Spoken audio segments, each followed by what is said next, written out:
hyped for the DC Extended Universe with 2 spectacular trailers for Wonder Woman, yes! And Justice League, yes, but not as much as Wonder Woman. The Dong of Justin hath been cleansed. That sounds disgusting. Followed by, that's good. Push it up.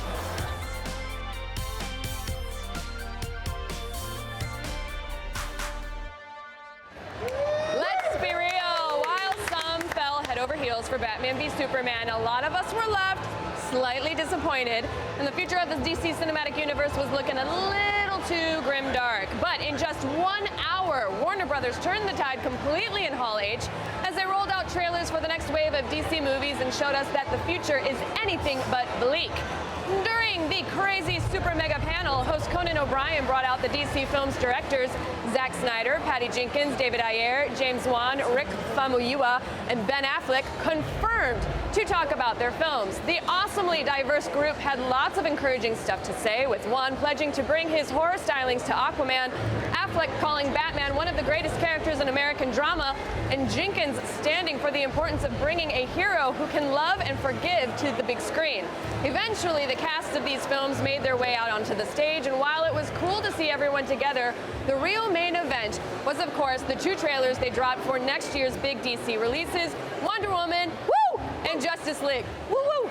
Wonder Woman, woo! Let's talk about them. Wonder Woman. Wonder Woman came first as, no, I'm not gonna make that joke actually, that would be bad. It's just courteous. It's just courteous. Thank you, Kyle. You're welcome.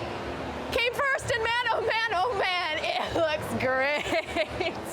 Just really, truly badass and inspiring and heroic and awesome and great, and I'm so stoked.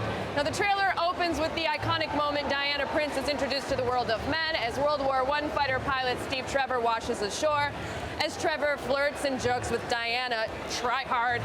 The tone is immediately set for a hopeful, lighthearted, old-school adventure story, and the rest of the trailer also delivers. The mascara itself, from the landscape to the culture, looks pitch perfect. It's foreign, yet familiar, gorgeous, but wild, and as Hippolyta cradles her daughter's head in her hands and pledges her love, we get to see what director Patty Jenkins was talking about.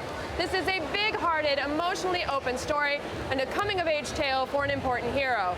Now, the rest of the trailer mostly concerns itself with the world of men, where it looks like Wonder Woman gets into some World War I action, taking down soldiers on the battlefield, using her shield, sword, and lasso, which looks so shiny and so cool, and getting into some admittedly Snydery speed-ramping hijinks.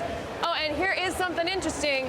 We haven't had any villains confirmed for the flick, but check out old Scarface here with the creepy period-era war injury mask. Is that actress Elena Anaya as Paula von Gunther, former Wonder Woman villain who messes up her face and wants revenge? There'd have to be some retconning to move her back to World War I from her Nazi origins, though. It just looks like everything a superhero movie should be right now. Fun, thrilling, and truly heroic. Never mind the fact that it's got a strong feminist message and happens to be the first superhero flick directed by a woman. How are we ever going to survive until June 2017?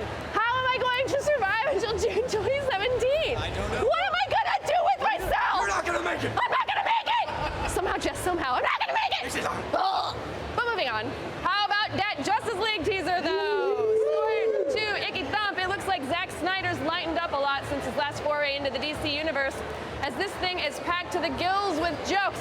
Yay, jokes! Aquaman, gills? I did that one on the fly, you guys.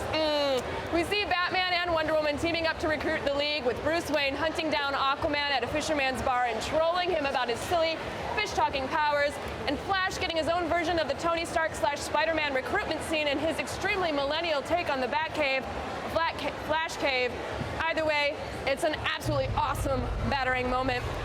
Batman always does know how to introduce himself properly. We even get our first glimpse at Cyborg's mostly CG costume. Now, we can't get into all the details and theories right now. You can expect full breakdowns from us later next week. But here's one to tide you over. What are these Viking guys burying? Is it an ancient mother box? We know that Steppenwolf is the Justice League villain this go-around, and he's known to rock a horned helmet. Do these Vikings worship him as a god, mayhaps? Notably absent, Superman. But Henry Cavill was brought out for the panel, so spoilers, Superman doesn't stay dead. I am shocked. Shocked, I say. Oh.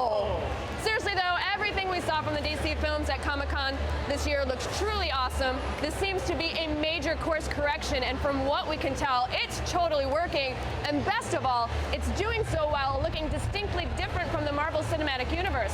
Perhaps one day we can enjoy both in good health, although probably not me, because I can't stop coughing today, and my nose is stuffed up, and I'm probably dying, and I'm always sick. So I'm out for that one. Now, like I said, expect full breakdowns of these trailers next week. One episode is too much to dive into all the nitty-gritty, but what do you guys think? Do you like the new feel of the DC films? Missing all of that Martha shouting and kryptonite spear sharpening and piss jar trolling? That's disgusting. Let's discuss. Make sure you're subscribed to keep getting all the Comic-Con news, breakdowns, and analysis we love to bring you. And come on over to Nerdist Facebook, where we're bringing you live hits all con long. If you miss it when it's live, you can find it back on our Facebook page. That's true. Sorry. What? That makes sense, right? Oh, Jesus. I guess. Cut it.